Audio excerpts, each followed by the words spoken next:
Parlons paternité maintenant. Pourquoi les pères ne demandent pas souvent la garde? Selon l'INSEE, en 2023, 72% des enfants vivent principalement chez la mère après une séparation. 21% sont en garde alternée, donc une semaine sur deux, et 7% vivent principalement chez le père. Maintenant, en tant qu'homme, c'est difficile de prendre la garde parce que ce côté éducationnel, on l'a pas souvent pour certains.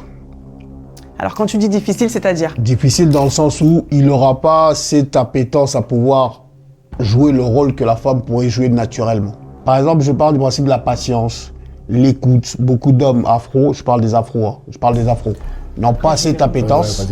Tu pourras rebondir, on n'a pas cette appétence à avoir ces qualités-là. Ça veut dire que biologiquement, l'homme n'a pas la capacité de s'occuper d'un enfant sans la mère? En fait, il a la capacité, mais faut le travailler.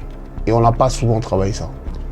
D'accord, alors, je vais rebondir rapidement, juste rapidement. Je vais donner la parole à... C'est la société qui façonne.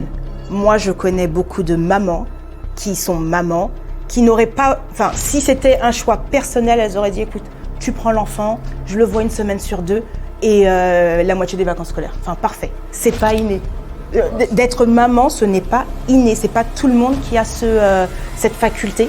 Mais comme on est femme, eh ben, on a décidé qu'on peut le faire. Alors que non, patience, moi, zéro. Hein. Zéro. Mais pourtant, je prends sur moi parce que l'image que... Enfin, voilà, on sait que je suis censée faire preuve de patience. Et, tout le monde n'a pas les mêmes qualités. Donc, il y en a qui ont de la patience, c'est inné. Il y en a d'autres qui ne l'ont pas. Et ça ne devrait pas définir tu gardes les enfants et moi non parce que tu es une femme et moi un homme.